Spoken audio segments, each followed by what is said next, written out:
अस्सलाम वालेकुम स्टूडेंट्स, मैं हूं आपका टीचर अमार अहमद। तो स्टूडेंट्स, आज से हम क्लास 7 की कंप्यूटर स्टार्ट करने जा रहे हैं। तो सबसे पहले यूनिट नंबर 1 एमर्जिंग टेक्नोलॉजीज़। तो स्टूडेंट्स, एमर्जिंग टेक्नोलॉजीज़ बेसिकली किस चीज़ को रेफ़र करती हैं?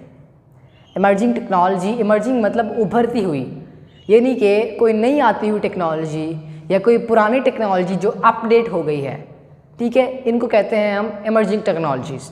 अब आप जैसे कि एक एग्जांपल ले लें आर्टिफिशियल इंटेलिजेंस की, एआई।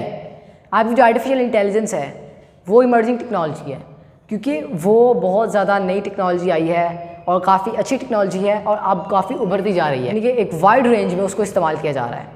खैर स्टूडेंट्स, अब इमर्जिंग टेक्नोलॉजीज़ को अगर देखा जाए तो इमर्जिंग टेक्नोलॉजीज़ के कुछ कैरेक्टरिस्टिक्स हैं, आइए उनको देखते हैं। तो वो कैरेक्टरिस्टिक्स कुछ इस तरह है कि innovation, consistency, fast growth and prominent impact. तो इनोवेशन मतलब कि जदीदियत, यानी कोई नई तरह की चीज़, कोई ज़्यादा अच्छी टेक्नोलॉजी। उसके बाद फास्ट ग्रोथ, यानी कि उसकी ग्रोथ काफ़ी फास्ट हो जाती है, बहुत वाइड रेंज में उसको इस्तेमाल किया जाता है, यानी कि इधर भी इस्तेमाल हो रही है, उधर भी इस्तेमाल हो रही है, उधर भी इस्तेमाल हो रही है। और कंसिस्टेंसी, यानी कि अपना काम वो जारी रखती हैं, हार्ड वर्क यानी कि उनका चलता रहता है। इंसान तो थक जाता है लेकिन वो टेक्नोलॉजी नहीं थकती। उसके बाद students, last one prominent impact. इससे गलती का चांस 0.0% होता है, उनका इम्पैक्ट जो होता है इंसान पे बिल्कुल दुरुस्त होता है। जैसे अब हमारे स्मार्टफोन्स हैं, सब स्मार्टफोन से खुश हैं, इस तरह उनका इम्पैक्ट बहुत प्रोमिनेंट है हमारे ऊपर। तो स्टूडेंट्स, लेकिन इसके अलावा इमर्जिंग टेक्नोलॉजीज़ ने पैटेंट, कॉपीराइट और लाइसेंस से रिलेटेड बहुत सारी अपॉर्चुनिटीज़ और चैलेंजेस क्रिएट करती हैं। अभी ये पैटेंट और कॉपीराइट वगैरह आप नेक्स्ट क्लास में पढ़ेंगे, लेकिन अगर मैं आपको ब्रीफली बताऊं तो कॉपीराइट, कोई प्रोडक्ट अगर कॉपीराइट प्रोटेक्टेड होती है, यानी कोई कंपनी का होता है कि यानी कि ये इस कंपनी की है, कोई और इसको कॉपी नहीं कर सकता। और पैटेंट होता है, यानी कोई आपने प्रोडक्ट डिज़ाइन की है तो उसके बारे में आप पैटेंट हो जाते हैं, यानी ये मेरी प्रोडक्ट है, कोई मुझसे ख़रीदे या बाय करे, उसके अलावा कोई इसको यूज़ नहीं कर सकता, यानी मेरे अपने नाम पर मेरी प्रोडक्ट नहीं इस्तेमाल कर सकता।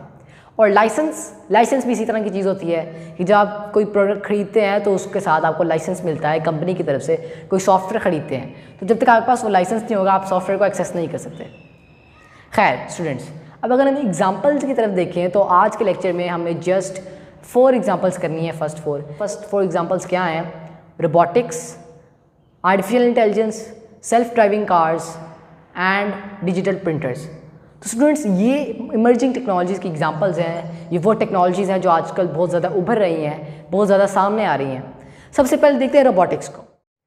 तो रोबोटिक्स में एक ऐसी मशीन को बनाया जाता है जो ह्यूमन माइंड की तरह काम करती है और मुख्तलिफ पर्पसेस यानी factories, manufacture, business, entertainment and मुख्तलिफ तरीक़े से मुख्तलिफ शोबों में वो काम करती है। अब यानी कि एक ऐसी मशीन बनाना होता है जो ह्यूमन माइंड की तरह काम करे और उसका काम जो है वो एकदम दुरुस्त हो, उसमें गलती का कोई चांस ना हो, और उसका काम काफ़ी फास्ट भी होता है। अब अगर आर्टिफिशियल इंटेलिजेंस की तरफ देखा जाए तो आर्टिफिशियल इंटेलिजेंस बेसिकली एआई जो इसकी शॉर्ट फॉर्म है, आजकल बहुत ही ज़्यादा इस्तेमाल हो रही है।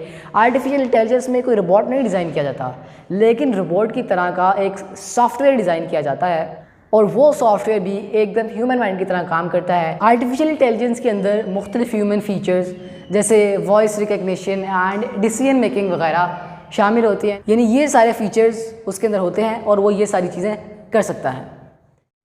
तो स्टूडेंट्स, नेक्स्ट जो है वो हैं self driving cars. Self driving cars basically वो कार्स होती हैं जो ह्यूमन के किसी भी इनपुट के बगैर या थोड़ी सी इनपुट यानी कि थोड़ी सी लोकेशन वगैरह बता दी जाए इसके साथ वो चलती हैं, यानी उनमें सेंसर लगे होते हैं और वो सेफली ड्राइव होती है, यानी खुद ब खुद ही चलती हैं। सेंसर्स लगे होते हैं, उनको पता होता है मैंने यहाँ जाना है, यहाँ जाना है, सामने से कोई और कार आ रही है, कोई व्हीकल आ रही है, मैंने यहाँ इस तरफ टर्न लेना है ये। तो इस तरह वो खुद ही सेल्फली ड्राइव करती हैं, अपने आप को खुद ही कार्स ड्राइव करती हैं। ह्यूमन्स का उसमें कोई काम नहीं होता, यानी ये भी एक बहुत बड़ी टेक्नोलॉजी और फैसिलिटी है ह्यूमन्स के लिए। तो बहुत सारी कंपनीज जैसे कि गूगल और टेस्ला, तो ये कंपनीज़ अपनी सेल्फ ड्राइविंग कार्स बना रही हैं और इनको यूज़ भी कर रही हैं और वर्ल्ड वाइड रेंज पे ये कार्स बहुत ज़्यादा यूज़ हो रही हैं। तो स्टूडेंट्स, आज की लास्ट एग्जांपल जो है वो है 3D प्रिंटर्स। तो 3D प्रिंटर्स क्या होते हैं? 3D प्रिंटर्स बेसिकली ऐसे प्रिंटर्स होते हैं जो 3 डायमेंशनल फिज़िकल शेप बनाते हैं। यानी कि आप अगर एक एग्जांपल लें तो मैंने कोई डिज़ाइन करना है, फॉर एग्जांपल कोई कप मेरे पास उसका डिजिटल डिज़ाइन है, कोई कप का मेरे पास डिजिटल डिज़ाइन है।